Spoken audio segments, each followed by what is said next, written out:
KPG studios ಕಡೆಯಿಂದ ಎಲ್ರಿಗೂ hi hello ನಮಸ್ಕಾರ. ನಾವಿವತ್ತು ಹಲಸಿನಕಾಯ್ದು ಪಲ್ಯ ಹೇಗೆ ಮಾಡೋದು ಅಂತ ನೋಡೋಣ. ಸೊ ಮೊದಲಿಗೆ ನಾನು ಇಲ್ಲಿ 2 ಚಿಕ್ಕದು ಹಲಸಿನಕಾಯಿ ತೊಗೊಂಡಿದ್ದೀನಿ ನೋಡಿ. ಇದ್ರದ್ದು ಸಿಪ್ಪೆ ಎಲ್ಲನೂ ಏರ್ಕೊಬೇಕು ಈ ರೀತಿ. ಸೊ ನಾನು ಸ್ವಲ್ಪ ಇದು ಎರ್ದಿರ ತೋರಿಸಿ ನೋಡಿ. ಈ ಥರ ಎರಡೂ ನೀಟಾಗಿ ಸಿಪ್ಪೆ ಎಲ್ಲ ತೆಗೆದು ಕಟ್ ಮಾಡಬೇಕು ಚಿಕ್ಕದಾಗಿ. ಅದರೊಳಗಡೆ ದಿಂಡು ಥರ ಇರುತ್ತಲ್ಲ ಅದನ್ನು ಏನು ತೆಗಿಯೋ ಅವಶ್ಯಕತೆ ಇಲ್ಲ, ಯಾಕಂದರೆ ತುಂಬ ಎಳೆದಿರುತ್ತಲ್ಲ. ಅದನ್ನು ಚಿಕ್ಕದಾಗಿ ಕಟ್ ಮಾಡ್ಕೊಬೇಕು.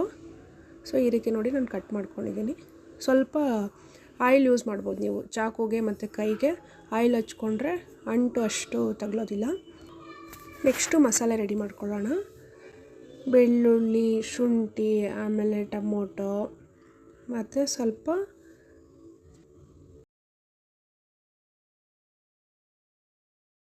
ಈರುಳ್ಳಿ, ಆಮೇಲೆ ಸ್ವಲ್ಪ ಕಾಯಿ,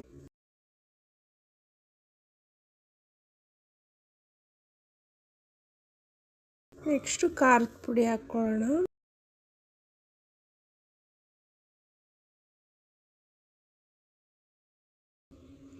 ಆಮೇಲೆ ಸ್ವಲ್ಪ ಅರಿಶಿನ ಹಾಕ್ಕೊಬೇಕು. ಒಂದೆರಡು ಮೆಣಸಿನ್ಕಾಯಿ ನೋಡಿ,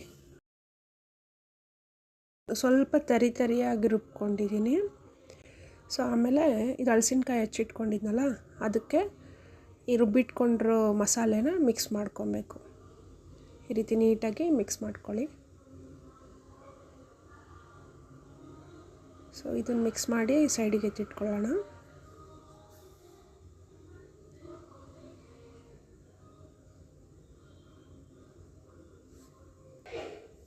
ಇವಾಗ ಸ್ಟವ್ ಮೇಲೆ ನಾನೊಂದು ಕುಕ್ಕರ್ ಇಟ್ಬಿಟ್ಟು ಅದಕ್ಕೆ ಸ್ವಲ್ಪ ಒಂದು 3 ಸ್ಪೂನು ಇಲ್ಲ 4 ಸ್ಪೂನಷ್ಟು ಆಯಿಲ್ ಹಾಕ್ಕೊತಾ ಇದ್ದೀನಿ ನೋಡಿ. ಅದಕ್ಕೆ ನೀವು ಸ್ವಲ್ಪ ಸಾಸಿವೆ, ಸ್ವಲ್ಪ ಜೀರಿಗೆ, ಆಮೇಲೆ ಏನಾದರೂ ಮಸಾಲೆದು ಎಲೆಗಳಿರುತ್ತಲ್ಲ, ಸೋಂಪು ಕಾಳು, ಆಮೇಲೆ ಪಲಾವ್ ಎಲೆ, ಇದನ್ನೆಲ್ಲನೂ ಕೂಡ ಯೂಸ್ ಮಾಡ್ಕೊಬೋದು. ಸ್ವಲ್ಪ ಚಕ್ಕೆ ಲವಂಗ ಇದೆಲ್ಲ ಹಾಕ್ಕೊತಿದ್ದೀನಿ. ಆಮೇಲೆ ಏಲಕ್ಕಿನೂ ಹಾಕ್ಕೊಬೋದು ನೀವು. ಕಸೂರಿ ಮೇಥಿ ಸ್ವಲ್ಪ ಹಾಕ್ಕೊಂಡಿದ್ದೀನಿ, ಫ್ಲೇವರ್ ಚೆನ್ನಾಗಿ ಬರುತ್ತೆ ಅಂತ. ಆಮೇಲೆ ಸ್ವಲ್ಪ ಕರಿಬೇವು ಹಾಕ್ಕೊತಾ ಇದ್ದೀನಿ ನೋಡಿ.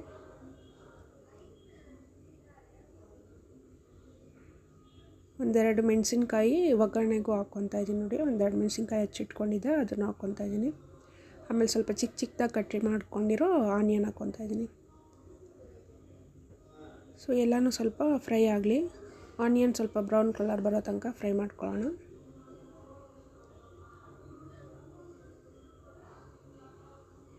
ಇವಾಗ ನಾವು ಮಸಾಲೆಗೆ ಮಿಕ್ಸ್ ಮಾಡಿದ್ವಲ್ಲ ಹಲಸಿನಕಾಯಿ, ಅದನ್ನು ಹಾಕ್ಕೊಂಡು ಸ್ವಲ್ಪ ಸೌಟ್ ಆಡಿಸ್ಕೊಬೇಕು.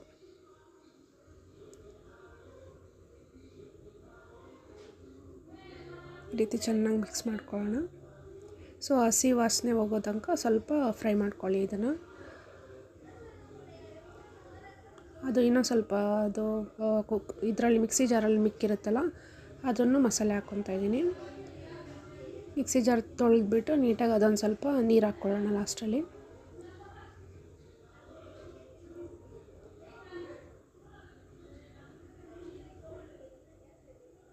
ನೋಡಿ, ಆಯಿಲಲ್ಲೇ ಸ್ವಲ್ಪ ಹಸಿ ವಾಸನೆ ಹೋಗೋ ತನಕ ನಾನು ಫ್ರೈ ಮಾಡಿ ಆಮೇಲೆ ಉಳಿದಿರೋ ಮಸಾಲೆನ ತೊಳೆದ್ಬಿಟ್ಟು ಚೂರು ಹಾಕ್ಕೊತಾ ಇದ್ದೀನಿ. ಇದಕ್ಕೇನು ಜಾಸ್ತಿ ನೀರು ಹಾಕ್ಕೊಳ್ಳೋದು ಬೇಡ, ಸ್ವಲ್ಪ ಒಂದು ಅರ್ಧ ಗ್ಲಾಸಷ್ಟು ನೀರು ಹಾಕಿದ್ರೆ ಸಾಕು. ಸ್ವಲ್ಪ ನಾನು ಗರಂ ಮಸಾಲೆನೂ ಹಾಕ್ಕೊತಾ ಇದ್ದೀನಿ ನೋಡಿ.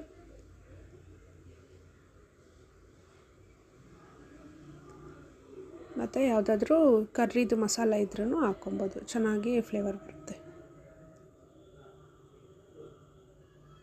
ಆಮೇಲೆ ರುಚಿಗೆ ತಕ್ಕಷ್ಟು ಉಪ್ಪು ಹಾಕ್ಕೊಳ್ಳೋಣ.